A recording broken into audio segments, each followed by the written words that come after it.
We believe that this is going to be a great year for you. We believe that God has gone ahead of us, and God has already made a way for us. The word of the Lord declared, we're in the desert places, God will make a way, and He will make the rivers to gush forth, and waters to flow. It might feel dry now, but God is going to do something great in your life. I believe it. I believe it with my whole heart. And it's not just New Year's talk. I believe it. If we look over the years, we can see how God has been taking us places, and how God has lifted our spirits and our souls, and how God have healed our bodies. Oh God. Oh God. Hallelujah. That's the Lord we serve. Someone that's greatly, lovingly, with great care involved in our lives. That's the living God. That's the living God. His name is Jesus the Christ. Amen. So last week I spoke about having Christ as a strong foundation. He's the chief cornerstone. And some embrace Him as their foundation, and some people reject Him. And so today I would like to talk on building on your foundation. When we speak about that you are a house, you are a building, and when the Bible says you can build with different kinds of materials, many times these things, it fall on the ear, but somehow we struggle to put how to apply the things in our lives. So over the next few weeks I'm going to speak about a number of things that will help us to build on the foundation of Christ in this year 2026. Now I know that many of us have already started building on Christ, and your spiritual life has awakened, and you already started to experience great things of God, but there's so much more. I'm saying there's so much more. God is so big that there's always something new and fresh that we can find in Him. Things that we have never seen, never known about Him.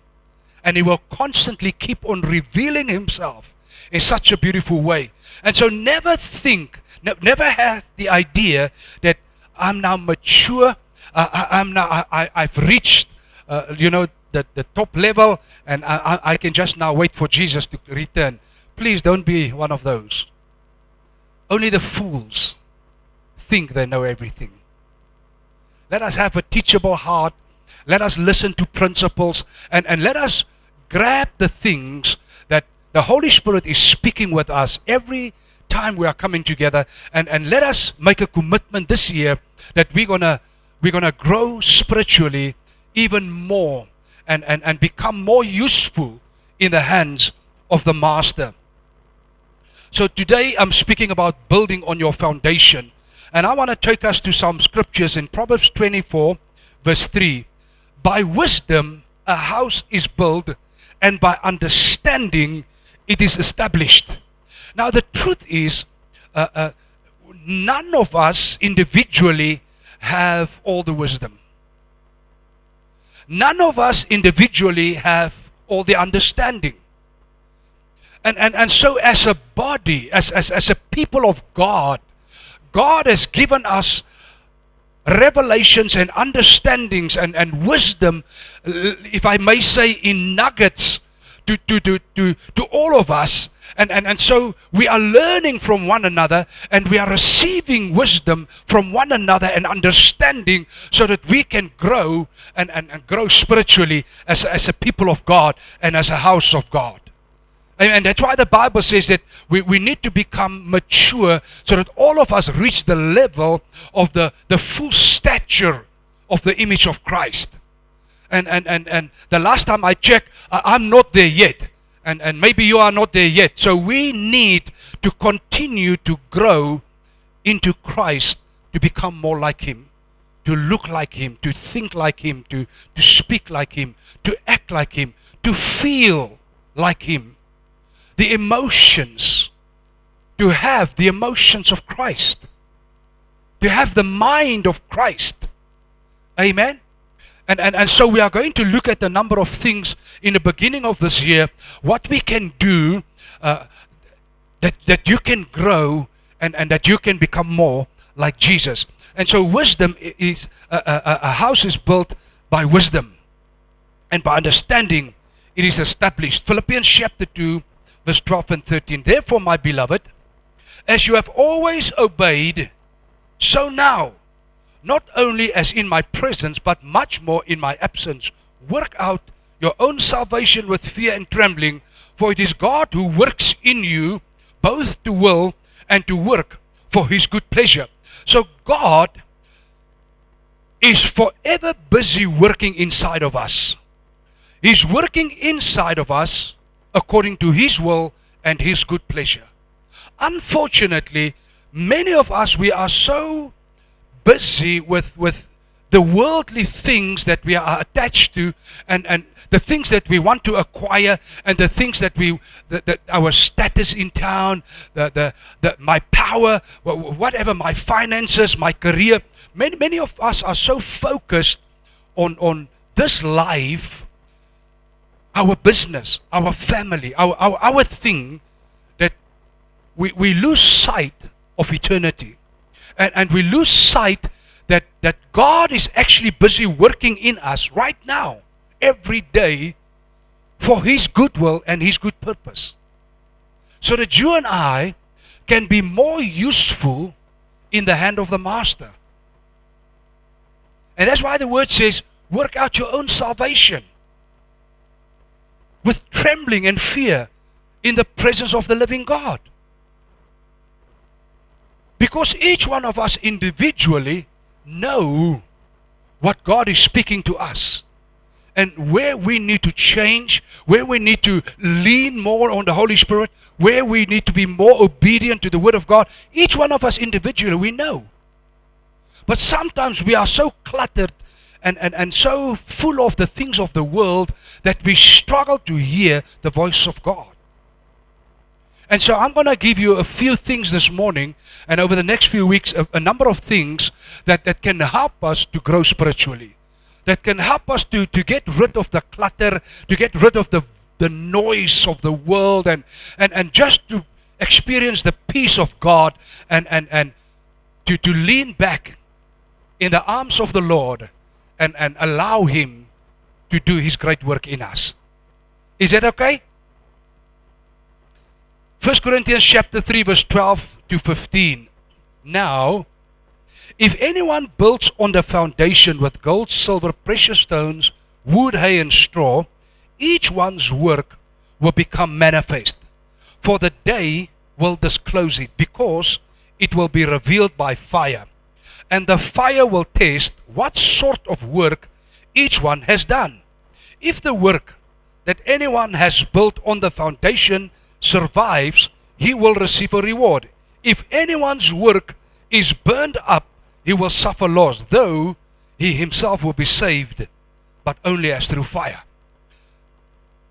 Now many people believe that there will only come a day where we will stand before the judgment seat of Christ, and then He will test our works. But I have a different opinion. In my experience as a Christian, as a believer, I've realized that from time to time, the Lord is testing me. He's asking accountability of me. And from time to time, right on this earth, He's blessing me because of faithfulness. Amen? So I'm not waiting for a judgment day to find out eventually. I want to live, and my personal experience is daily I'm being tested by the Lord. I'm being honored by God, and God rewards my faithfulness on a daily walk. Can someone relate to that? Yes, I can see people can relate to that. So we are not just waiting for a judgment day. The day is every day of my life. And I want to live exactly like that. That every day, Jesus is asking of me account of my life. Amen? So daily, I need to make sure that I'm going to build with gold and silver and precious stones. But oftentimes I find myself, I'm busy building with hay and straw and grass and things and wood, things that will be burned by fire. I don't know about you, but so often I find myself, I'm busy with these other rubbish. And not deliberately, but sometimes, innocently, you find yourself, I'm busy now, but this thing is not giving God glory. Amen? And so I want to speak about certain things that we can do this year, right from the outset of this year, where we can start to know that I'm deliberately busy building my spiritual life, and I'm deliberately working on my relationship with the Lord. Amen? So last week we noticed that Jesus is the tested chief cornerstone, and the building we erected on Christ as the foundation will also be tested. The building that stood the test will be rewarded. The building which failed will cause loss to the owner. And some questions comes to mind. What are the gold, silver, and precious stones? What are these things? Because honestly, I've never seen a house built with gold and silver. We had the grace to travel Europe a number of years ago, and I was speechless. In some of those old churches that we went to visit, when you walk into the church, that they had pictures all over the church on the ceilings, and some of the things up there is real gold. Real gold. I would sit in that place and I was just, my mouth would be open. It's so beautiful. If you've seen pictures, the picture does not show you what you see in real life. As beautiful as a picture can be. But in real life, and I sat down and some of those churches, I told my wife, I said, you know what? There was a time in this church that they really served God, where they did these things really for the glory of Christ. But after many years, people, they start to do other things, and many times churches, they start to walk away from intimacy, real intimacy with God. But I was so struck in awe when you see that. But I've never seen a building built with gold and silver. So you might ask yourself, what is this gold? What is this silver? What is this hay and the straw? What are these things? Another question is, how can I build a lasting life that will stood the test of fire?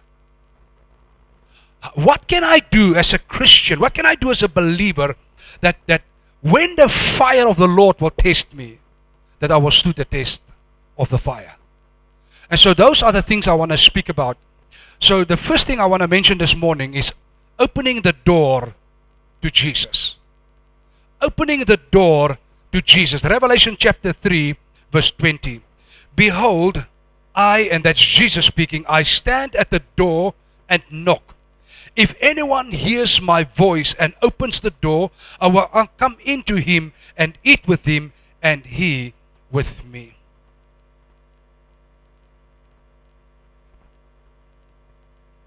Jesus is always and forever standing at your side, and he wants to fellowship with you. He wants to enjoy relationship. He wants to enjoy intimacy with us. And it's so appropriate when the Bible says he stands and knocks. But many of us are so busy. Our lives are so closed. The doors are so locked for Christ to walk in, for Christ to step into your life. Now, there might be many things. It might be hurt. It might be wounds. It might be disappointments. It might be anything that you have taken and put yourself in a cocoon, and you're protecting yourself. But Jesus wants to come in. He wants to come and touch your life. He wants to come. And how beautiful. He says, I want to dine with you. I want to sit down and have a meal with you. Now in our culture, it is when somebody invites you for a meal, it's serious. It's not just a high and by. It's really serious. If somebody invites you for a coffee, it's already serious. But if somebody says, I want you to come and have a meal with us, it's on another level. And this is what Jesus says. He doesn't want to come and stand by the window and say hi and bye. He says, I want to come and have fellowship with you. I want to come in. And if you just open your door, if you are willing to open your door, I've prepared a table for you. So the things that we need, Jesus has already prepared it for us. I want you to hear me. The things that you need, the emotional healing, the things that you need, Jesus has already prepared it for you, and it's right at His table. Will you dare to open your life for Him so that He can walk in and you have a meal with Him? Fellowship, real intimacy. Real intimacy. Christ should be your chief cornerstone. In Matthew 22 verse 42 to 44, Jesus said to them, have you never read in the scriptures, the stone that the builders rejected has become the cornerstone. This was the Lord's doing, and it is marvelous in our eyes. Therefore, I tell you, the kingdom of God will be taken away from you and given to a people producing its fruits. And the one who falls on this stone will be broken to pieces, and when it falls on anyone, it will crush him. Beautiful. You see, if I dare to fall on Christ, He will break us to pieces.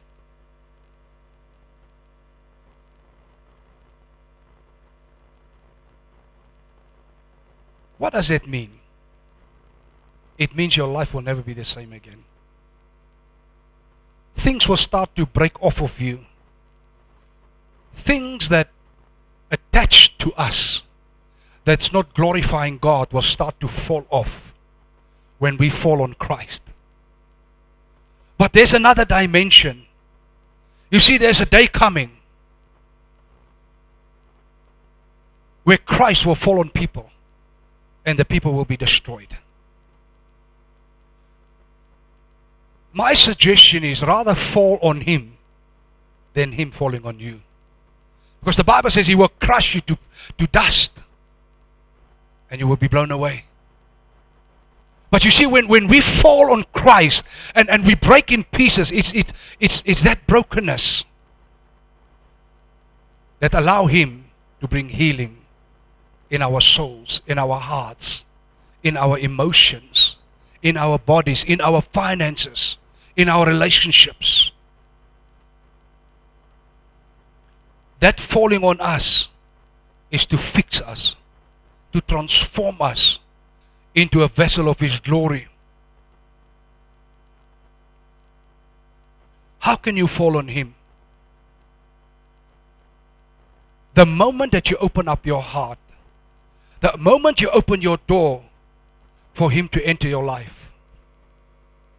the moment when you became born again and you give your life to Christ, you are falling on Him. Now we need to learn as believers to remain on Christ, to remain in Christ, to allow Christ to remain in us. Because so often people become born again and then they say to themselves, praise God, now my name is in the book of life, now I'm fine. But the truth is you're not fine. God want to walk with you. He want to raise you up. He want to transform your life. But so many people, they've come to the born again, to the water baptism, and then they're done. not understanding there's so much more. The life is much more than just becoming born again and be baptized. That's the entrance is like in the doorway of Christianity. You're not even actually. I don't want to say, but you're not really Christian. You're just born again. You're just a baby. Now you need to enter in the kingdom of God, in the principles of your Father. Enter into the Word and allow the Word to enter in you. And God start to transform you, and we become more like Jesus. And we grow up and we start to mature. That is what real Christianity is all about. If you have never surrendered your life to Christ, or if you know someone who have not yet done it, make 2026 the year you open the door for Christ to step into your life. You might be born again. You might have family, friends, colleagues that are not born again. Let's not leave them behind in 2026. Let us pray for them. But after praying, you need to step up and go tell them. You need to start to invite them. The Bible says in the last days, they will come to the highest of the mountains, the house of God. I believe in inviting people to that local church. I believe it. Because the Bible says in the last days, this is what's going to happen. People will say, let's go to the mountain of the Lord, where He can teach us His ways. Amen? Take them to a church, a local church, where they can learn the ways of the Lord, where they can learn to grow spiritually, where they can become disciples of Jesus, so that them and their families and their loved ones and their friends can be transformed by the grace of God. If you are already a believer, you're already born again, invite Jesus into areas of your life which you have kept from Him. I don't want to speak on behalf of you, but I'm quite convinced that most of us, if not all, have certain areas where we feel more comfortable if Jesus doesn't enter there. So this year, let us open up to the Lord to come into the areas in our life where we have not yet allowed Him to enter. Number 2 this morning, where I'm talking about how do you build? What is the gold and the silver and the precious stones? I'm giving you some principles. So the first one is open up the door for Christ to come in. The second one is do what God requires from you. Do what God requires from you. Micah 6 verse 8. He has told you, O man, what is good, and what does the Lord require of you, but to do justice, and to love kindness, and to walk humbly with your God. Now, most Christians are not sure what God expects from us. In this verse, He tells us exactly where to start. Pursue justice, show mercy, and walk humbly with God. You see, once these basic things become our focus, then often everything else falls into place. Start to treat the people around you better. Start to treat them the way you want Christ to treat you. Start to love them. Love is one of them. I'm going to get there. But, start to act differently to the people around you. Respect them. Honor them. The Bible says, honor those to whom honor is due. All of us know people where honor is due. Honor them. Don't be familiar with people. Respect them and honor them.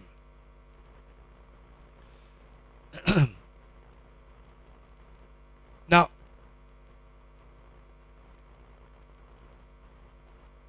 many times I think we make a mistake that when the Holy Spirit speaks to us individually, sometimes we assume that what He says to me is for everyone. And that's why the Bible says, you man, you know what the Lord expects of you. I have an example of something I want to say. When I grew up, we had a magazine. It's called Huisgenoot. It's a house companion. If I can translate it straight to English, it's like the house companion. That magazine, and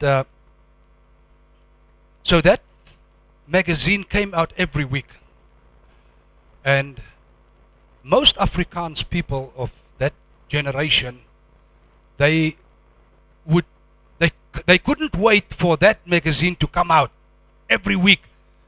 Most Afrikaans people were reading that book more than they would read the Bible. And they would believe most of the nonsense that's inside that book. Because that's like the Bible. If somebody wrote something religious in there, that is God speaking. That's heaven is speaking to us. So my mom was one of the ladies that couldn't wait for that magazine to come every week. And when she could find that magazine, she would go from page to page, and then eventually she would fill out the what is a blokreisel? The word, a crossword puzzle. She can't wait to fill out the crossword puzzle. And to check in that book if she was correct on the last one for last week. And I was not fond of the book.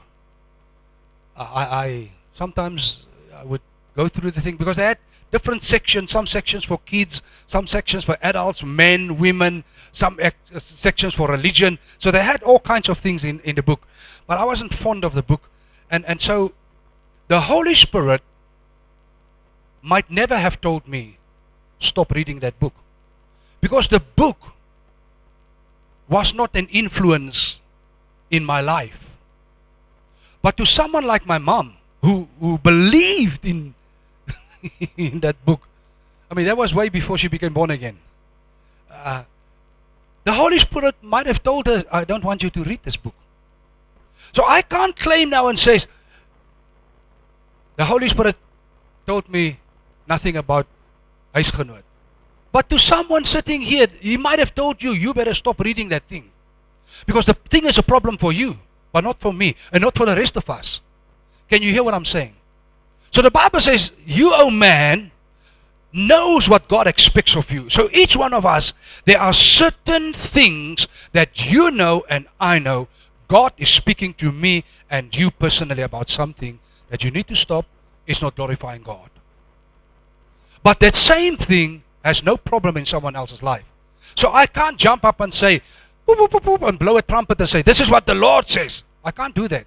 Because certain things are just for me. Because this thing is a problem in my life, it's not a problem in your life. Are we together? Praise God. Number 3. How can you build with silver and gold and precious stones? Living your created purpose. Ephesians chapter 2 verse 10. For we are His workmanship, created in Christ Jesus for good works. Somebody say good works. We are not created in Christ to breathe and live. You are created in Christ for good works. Say good works. Thank you. Created in Christ Jesus for good works, which God prepared beforehand that we should walk in them. Your life should be all about Christ. In Christ, with Christ, for Christ. We are created in Christ for good works. You see, once your focus changes from money, career, family, the new car, the new house, the new wig, the new hair, the new shoes, once your focus get away from those things and your focus come back to Jesus and your focus come back to Christ, oh my Lord, God can start to do something great in us. God prepared these works beforehand so that we could walk in it. There are certain things that God has prepared for you individually to do for Him. And God is not expecting your spouse to do it. God is not expecting your children to do it. God is not expecting your parents to do it. God is not expecting your friends to do it. God has prepared good works for you and me individually that we should go and do. But then again, God has prepared beforehand good works that we as a church family should accomplish. I thought someone was going to say yes. In the same way, God has beforehand prepared good work for you as a family, your family cluster, the Miller family. God has prepared things that we must accomplish and we must do. And I can't look at other families and say, but why should we do it? Nobody else is doing this. If God has laid it on our heart as a family to do it, we have to do that good work. But in that family, God has also called me and every one of the family members individually to do good works individually. So I can't just sit back and say, the Miller family have not yet risen this month or this year, so I'm waiting for the family. No. Or the church have not yet done anything, so the Miller family is waiting for the church. No. So there are things that as a family, sometimes my wife and I, sometimes the children with us, we decide that this is what we believe God wants us to do apart from the church, and the church does not even know what we are doing. Where we feel led, God is leading us to do something great outside of the church. And I thank God that this is how it works. But then coming back to the church, there are certain things that God has prepared for us as a church community to do this year. Let me try to say it again. God has before time prepared something that we as a church should accomplish in 2026. Thank you. You see, people think once the pastor is there and the worship team is there and the team is there, church is okay. But it's not true. There are things that we as a church should accomplish together. Amen? And so as a church, we have to put things together. As a church, we have to, if we're going to have an outreach with something and we need funds, all of us, we are going to put our hands in our pockets. And we're going to say, because we believe as a church, this is what God wants. It's not the pastor. It's not the team in the church. It's us as a body, as a family of Christ that should do this thing. So we are all coming together. We are all putting funds together. We are all working together for the success, for the name of Christ, for the thing that we believe God wants us to do. Amen? So this year, I don't want anybody to sit at home. I don't want anyone not to come. When whatever we plan in our program for this year, believe in your heart, this is what God wants us as a church to do. And when the call arises, all of us, we are coming together as one, and we accomplish that for Jesus, in Jesus' name. Can someone say yes? Can someone say, I'm in?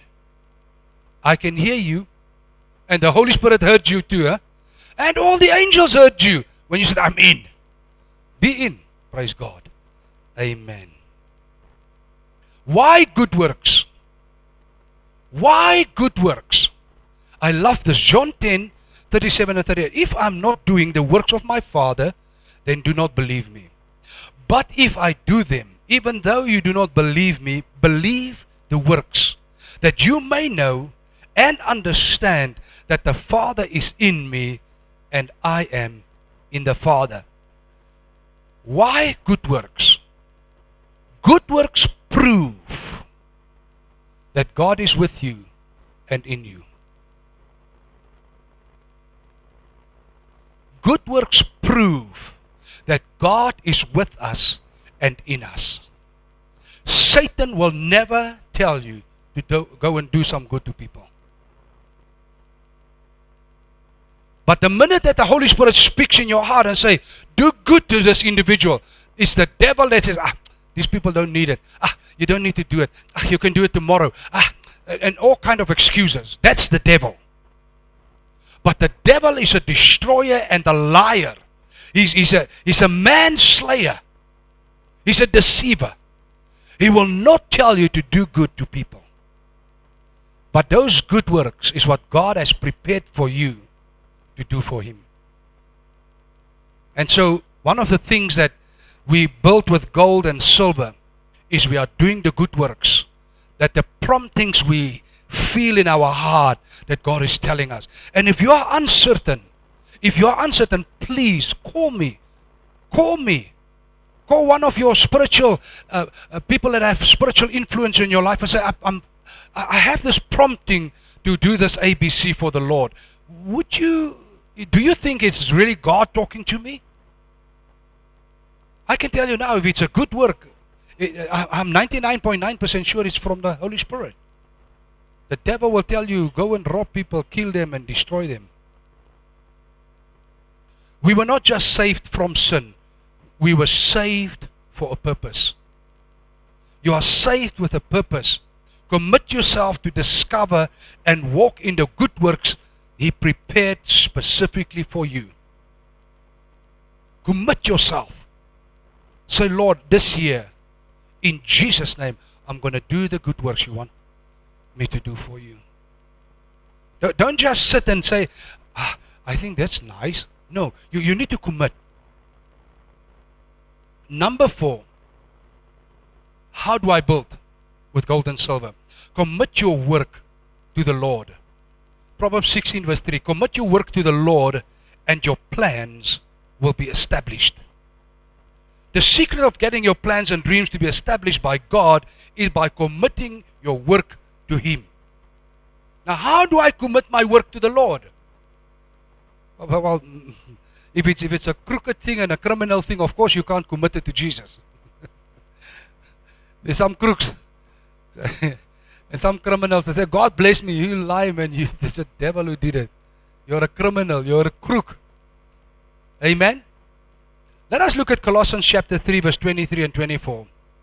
Whatever you do, work heartily as for the Lord and not for men, knowing that from the Lord you will receive the inheritance as your reward. You are serving the Lord Christ. And I'm suggesting change the way you work in 2026. Stop saying, I'm working for this company. I'm working for that company. Start saying, I'm working for Jesus. Make it something in your heart and in your own mind.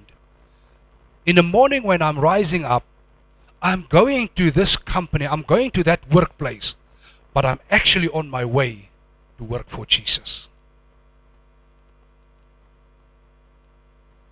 I promise you, your work will become more satisfied.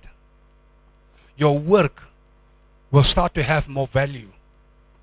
Your work will all of a sudden, you will start to do it with a greater integrity. Because you have made up your mind, I'm going to that workplace, but I'm going to work for Jesus. I'm not just going there to get my paycheck end of the month. They just need to see my, what did I book what was in for? My attendance register. They don't just want to see my attendance register signed every day. I'm there for the glory of Christ. That is how I believe you commit your work to the Lord. Whereby you know deep in your heart, I'm working for Jesus. He has given me grace to be in this company, to have this kind of qualification, to have these kind of skills, to have these kind of experiences. Whatever has opened the door for you by God's grace to step into that workplace. But ultimately, you should tell yourself, I'm working here for Jesus. What I'm doing here is for the glory of Christ. Amen? When you do that, I believe that is how you commit your work to the Lord. And now the Bible tells me when we commit our work to the Lord, God, I like that, when He takes up full responsibility. He said, God will establish your what? The next portion, please. The Lord will establish.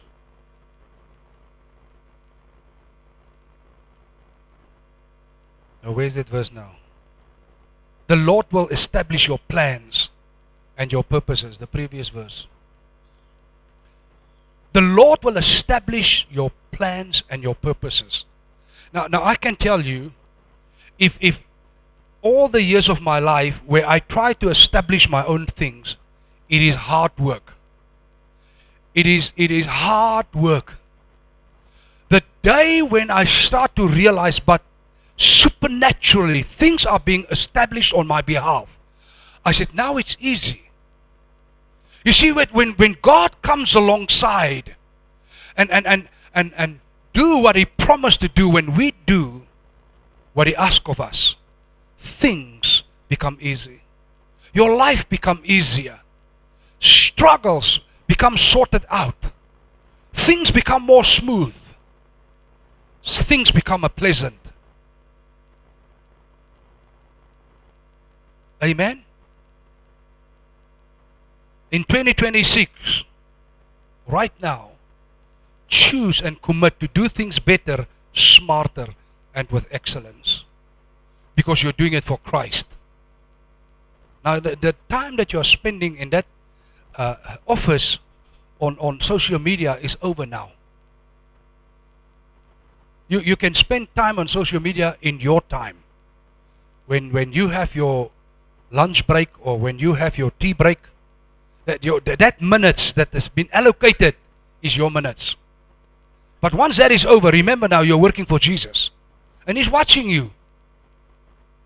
He doesn't use a camera. He's there standing by your side and asking you, tapping you on the shoulder, why are you busy on your phone? You're not working here with your phone. And many of us don't even hear Him because our doors are closed. So the Lord is prompting us, what are you doing on your phone? What are you doing on social media? It's time to work. It's time to put your best effort. It's time to work smart and to work hard and to be diligent. But we are busy on social media. We can't even hear Him. But at the end of the month, we expect the boss or the company to pay us our full salary. Because you say in your heart, I have been there my whole 9 hours every day. Have you been working your whole 9 hours every day? Amen? Let us commit our work in 2026 to the Lord so that the Lord can establish our plans. Don't take shortcuts. Have integrity. Number 5. Commit yourself. How do you build with gold and silver? Commit yourself for community. Community. Listen what I'm trying to say. Hebrews 10 verse 24-25. Let us consider how to stir up one another to love and good works. We've just been talking about the good works. 25. Not neglecting to meet together, as is the habit of some, but encouraging one another, and all the more as you see the day drawing near. Now that day, again, in my life is every single day. You know that Jesus can come for any one of us right now. Your day arrived. Don't be fooled and say, it's still far, you know, the time is, I have a lot of time on my hand. Live every day as the day of the Lord. And so the Bible says that some of us have the habit not to be in community, not to be coming together, not to fellowship together. Some of us have that habit. And that habit is preventing us to build with gold and silver. That habit actually is helping us to build with hay and straw and wood and the things that the fire can destroy. It's a bad habit, to say the least about that habit. It's a bad habit that some Christians have for not attending and not fellowshipping and not committing and not being joined to the local church. Some may say when you find them, no, but my church is somewhere. That's very strange that I couldn't find in the Bible the the scriptures that give us the right to bypass the local church, but we have a church somewhere, somewhere broad or somewhere deep in Africa, where the great men of God are. My church is there. You are fooling yourself, to say the least. That church, what accountability do they see from you? Nothing. The one day I found a young man from our community on a picture with himself and one of these pull-up banners of a prominent preacher in Africa. And the young man is there and is taking a selfie, and now he's putting it on Facebook. My father and I. And so one day I by grace, I met a young man. I said, I saw you posted a picture like that. Yes. I said, now, the man is your father. Yes, is my father. So you're accountable to him. Yes, I am. I said, give me your cell phone quickly. Unlock it. Show me the father's number. I said, what do you mean? I said, the man is not your father. You're a deceiver and a liar. The man does not even know you. No, but I went there. I said, no, you went there. Does the man have your personal number? Does the man call you once, twice a month to ask accountability of you? What are you doing? Because that's what sonship is. That is what fatherhood is. My sons cannot just do what I want. I keep them accountable. What is this? I have their personal numbers. They have my personal number. They can call me 24 hours a day. And everybody knows. If you are in my presence and it's my own who are calling, I'm asking your permission, can I take the call? If it's someone else, I say I'm busy. If it's my own. And that decision, I made that decision one day, a number of years ago, when we had a devotion in the school in the morning, and my phone started ringing, and it's my daughter. And I put the thing out, and we continued devotion. And she called, and she called, and she called. And I kept switching the thing off. And when I was done with the devotion, as now 10, 15 minutes later, I went outside and I called my daughter. She was in a severe car accident.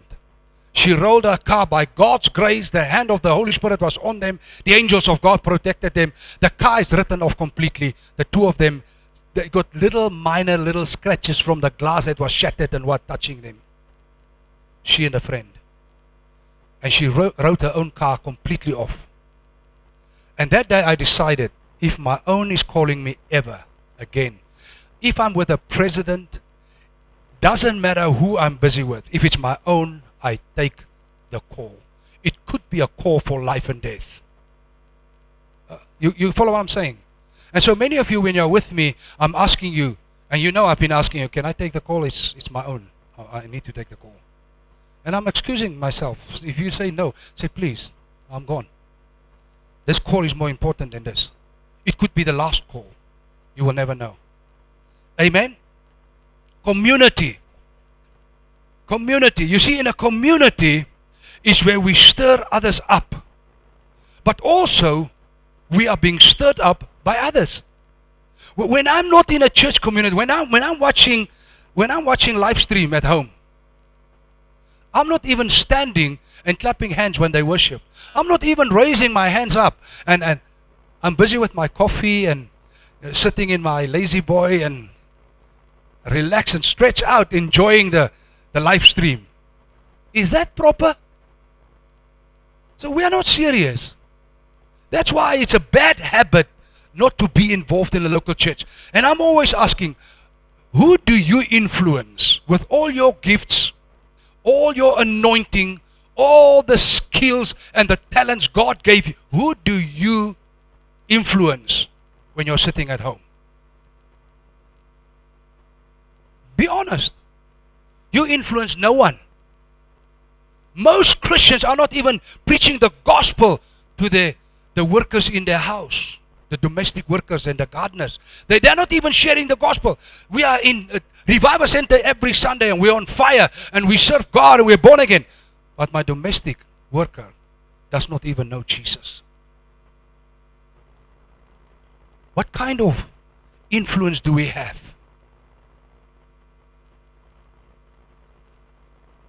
That is why community is important. I want you to turn to someone and say, community is important for God. God has not created us to function on your own. Someone need to hear me. There's no such thing as a lone ranger in the kingdom of God. A lone ranger is a stranger. There's no such thing. God is a God of family. That's why we call him Father. Yes, he's God of family. That's why his son is called Son. It's family. It's community. And it starts at home. It starts at home. From home it comes to church. Once we become that family that reflects God's glory, we can start to have an influence and an impact in our community, the bigger community. That is why many people have no influence in the community. When people look at us, they say that's a crook and that's a criminal. But Sunday we are in church, we are dancing and we clap and we know how to move and we know when to say hallelujah. Rapapapa. But in real life, people think we are criminals and we are crooks. Now I know that of many men and women of God, that's what they say. I don't know why men and women of God are forever crooks, thieves, and I don't know. But there's a large portion of the community that we influence and they know who we are. We are sons of light. When we are coming in with the love and the glory and the presence of the Lord Jesus Christ. And many times we are coming in with the bread as well. We're not just coming in empty-handed. So the question is, how can you stir up other people if you sit at home? How can other people stir you up if you're not present? This year, 2026, I want you to make that commitment. Lord, if I'm in Rundu, I'm going to be in church every one of the services. Whether it be a prayer night, whether it be a all-night prayer, whether it be whatever program we have, I'm going to be there. Services, I'm going to be there. If you have not done the free discipleship training, commit yourself this year. I'm going to start and finish my discipleship training. Some of you have started, you never finished. Commit yourself this year. I'm going to start and finish my discipleship training. Some have a habit of not being involved in a local church or a local community. Now, many people, when you talk to them about Jesus, you talk to them about church, you don't see me in a church. Why not? Church have wounded me. Church have hurt me. Now that is a very strange statement. You might be sitting here. You might not be a member of this church or any other church because maybe somewhere you have been hurt by a church or by a preacher or by people in the church. The first thing I want you to understand this morning, church, the preacher and the people in the church is not perfect. Like you, none of us are perfect. Like you, all of us can make mistakes. But there's something else you have never heard in your life before. I'm going to show it to you now. The sick and the wounded normally go to a place in our city that's called the hospital. That's why we have doctors and nurses. Now you can ask any doctor. When people come to the hospital, wounded and infected and sick, many of them sick to the point of dying. One of the things that doctors and nurses are doing is they are opening up the wound. Right or wrong? Now you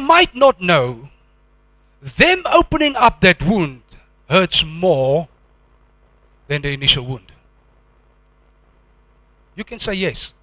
The only reason you don't feel it is because you are sedated. They put things there that you don't feel. Eh? You can still smile, or they put anesthetics, you are sleeping while they are doing those things to your body. Now in church, we don't use anesthetics and we don't sedate nothing. When the Holy Spirit moves, He moves.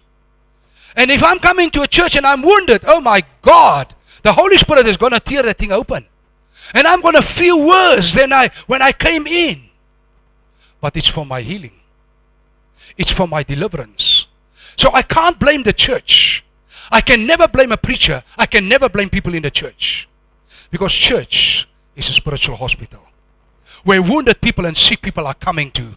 But what are we doing? The Holy Spirit breaks the thing open to get you healed.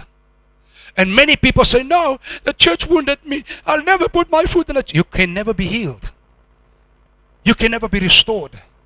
You are sitting with that wound and it becomes worse and worse and worse. Just this past week or a few days ago, I read an article on Facebook where the person said, I'm done with church. Now I have money. Now I have time. Now when I'm baking pancakes, I'm baking it for myself. And I started going through the comments and I was shocked. How many people praise the individual? Oh, it's the best choice of your life. I've done it 20 years ago. I'm not going to a church. I said, God, these people are fools. Among all the comments, I read all of them that day. There was one person that says, the church might have wounded you. The church where you have been might not be the place where you're supposed to be. Please, I'm begging you, find another local church. One person only. Most people said, hey, it was a great step. Oh, we are so proud of you. Oh!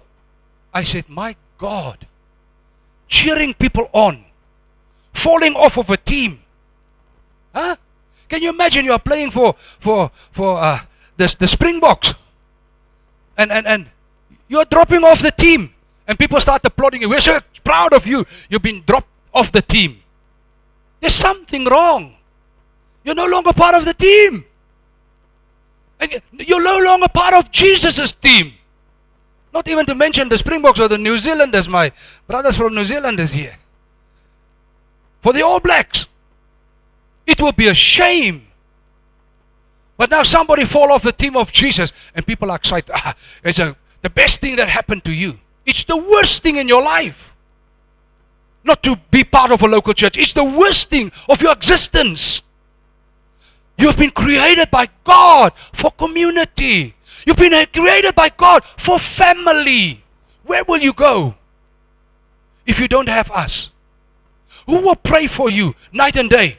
Who will go visit you in the hospital? Come on. Who will give you food when you're starving? It's us. But I'm wounded from the church. Just don't see me anymore. There's something wrong. Stop blaming the church. Start understanding what church is. Church is a community of believers that all of us have one dream, and it's to become more like Jesus. And all of us are on the journey there. Some of us are way behind. Some of us are way ahead. But by God's grace, we are busy proceeding in the right direction. Let's have grace and mercy for one another. Amen. And let's never blame a preacher or a church, because this is a hospital. When you're going to get here, I'm telling you now, the wounds in your life will be opened up by the Holy Spirit. And you're going to feel it. But you're going to try to find someone. The devil is going to say, find someone quickly to blame in this church. And the quickest one to blame is the guy with the microphone. Hey, the pastor, now I'm offended, I leave. No, please. You don't blame the doctor who cut you open. Tomorrow you shake his hand and say, Doc, thank you. After 2 months, I'm completely healed now. I want to say, thank you, Doc. You did a great job. Why are you not coming back to the pastor and say, Pastor, thank you. Now everything is restored. I'm well now. Thank you so much. Very few people do that. They look for the pastor to blame him. The poor guy. Okay. Number 6 this morning. I said I'm going to speak about love. It's agape love. This is the kind of love of God. So it's nothing to do with lust or natural affection. It's got nothing to do with those kinds of things. When we speak about agape love, we speak about the love of God. 1 Corinthians 13 verse 4 to 8. Love is patient and kind. Love does not envy or boast. It's not arrogant or rude. It does not insist on its own way. It is not irritable or resentful. It does not rejoice at wrongdoing, but rejoices with the truth. Love bears all things, believes all things, hopes all things, and does all things. Love never ends. As for prophecies, they will pass away. Tongues, they will cease. As for knowledge, it will pass away. You see, there are things that is not lasting forever. But you see, the great discovery that we have to make in the beginning of 2026 is when I love with the love of Christ, it is something that will stand for all eternity. Amen. It's the thing, this is the number one thing that will outperform and outlast anything else. Can you imagine what kind of reward is awaiting you and is awaiting me if we can understand the secret to love people with the love of Jesus? And there's the characteristics of the love of Jesus. So my suggestion is choose one characteristic of love from this passage and intentionally practice it in your closest relationships. In your closest relationships. Take one characteristic and start to be intentional. And next month, you add another one of the characteristics and you are intentional. Just in your close relationships. Just, your household, your close friendships, your church. Start somewhere. But be deliberate, be intentional. Take one of them and say, Lord, this month, Holy Spirit, every morning when you wake up, say, Holy Spirit, help me to not to remember people's wrongs, not to do that, whatever one of those characteristics of the love of Jesus. And you go through them one by one together. Now, next month is 2. This one that you did and the new one. The following month you are 3, the 2 that you did and the new one. The following month you are 4. And you go through all this, and I promise you, before long, the love of Jesus will start to manifest out of you. Amen. Number 7, become a true friend and brother. Become a true friend and brother. Proverbs 17 verse 17. A friend loves at all times, and a brother is born for adversity. My suggestion is, be more intentional as a friend. Commit to be the kind of friend who shows up, especially when it's inconvenient for you. Be intentional as a brother. You don't get to choose who is your family. Listen to this. But once your father, I'm talking about your heavenly Father, adopts someone, he's your brother. I haven't chosen you. You haven't chosen me. But the minute that God adopted me, and the minute God adopted you, we are family. There's a brotherhood. There's a closeness among us that very few religions in the world has. Christianity, I'm talking about the real deal. The real Christianity has one bond that keeps us together. It's a bond of love.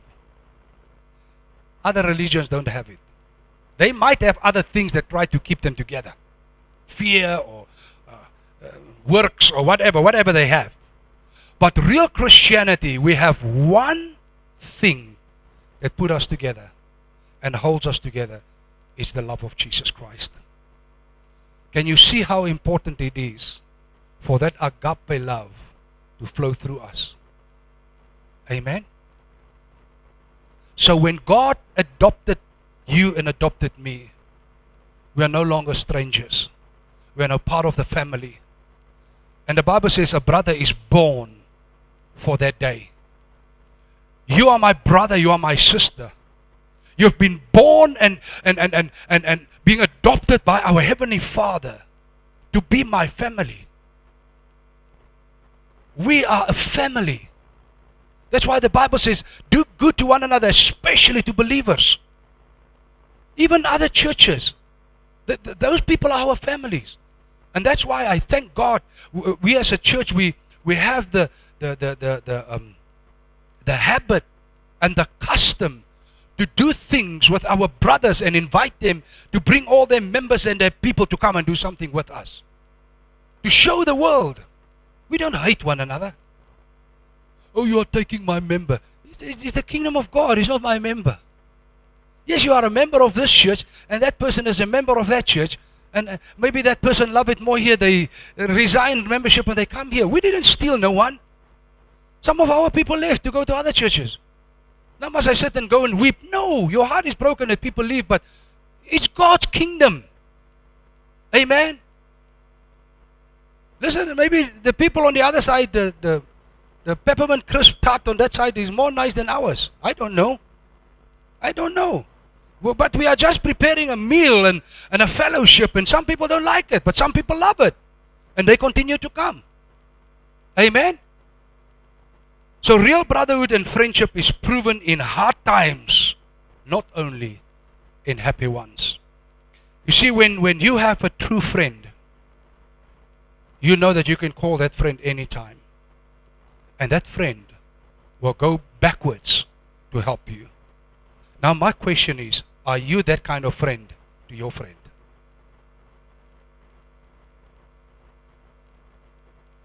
Because sometimes in friendships there's a parasite and then there's the donor. Eh? The friendship is only in one direction. I'm asking you, church, are you that friend to your friends that you are bending yourself backwards for them with the love of Jesus, as it is in your ability? I'm not saying you must go beyond what you can afford or beyond your ability, but this is why friends are there. This is why brothers and sisters are there.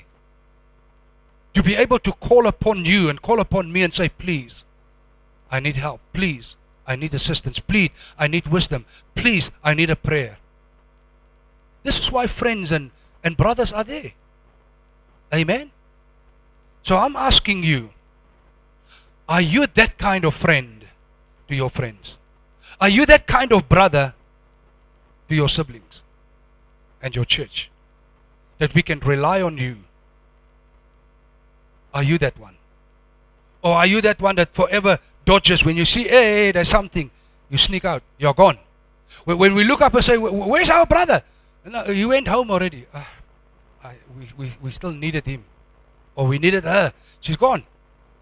Because some people are like that. They are like, what do you call this?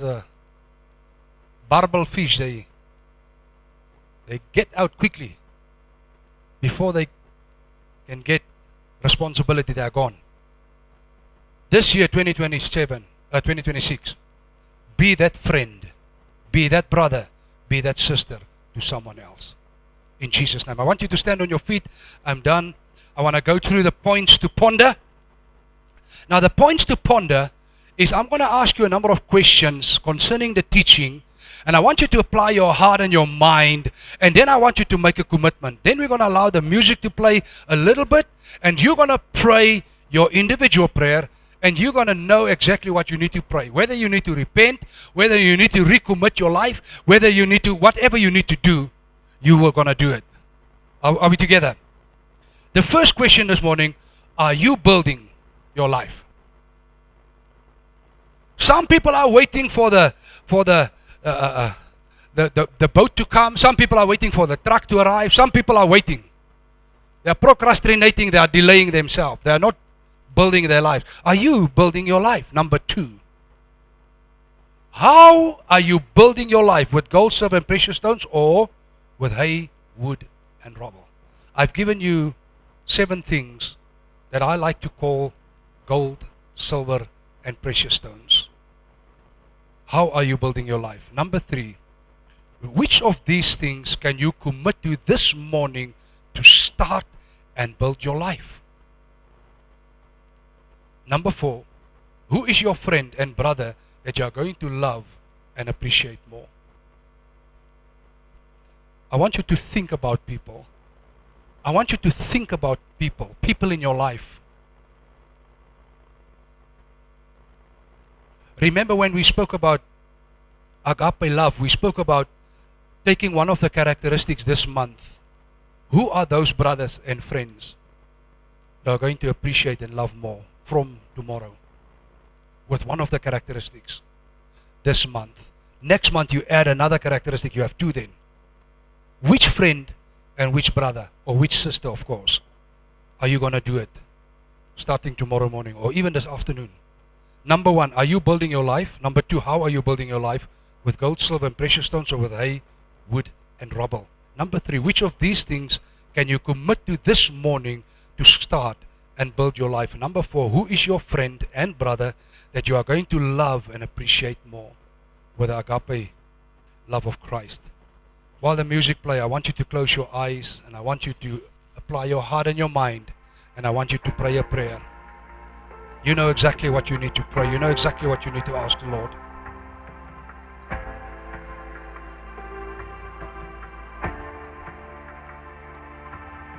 Heavenly Father, how precious is your word, and the ability to understand. Holy Spirit, thank you for breaking open the word of God to us, and that we can know now what are the gold and the silver and the precious stones that we can use in our lives to build our lives in Christ. Father, many of us are building with wood and hay and straw, things that when the fire is testing it, oh God, will be destroyed by fire. Holy Spirit, I pray that this day be a turning point in our lives in Jesus' name. That we will start, oh God, to build our lives with gold and silver and precious stones. Lord, the 7 things we went through this morning, I pray in Jesus' name that we will commit ourselves this year to do these things, Lord, so that we can grow up and mature and become more like Christ. Father, help us in Jesus' name. Holy Spirit, thank you for being our helper. Thank you for being our teacher, our guide. Oh my God, Jesus, you are the master. Thank you. Help us this year, oh God, that we grow spiritually, that we grow as a community, that we grow as a family, that we grow as individuals. In Jesus' mighty name we pray.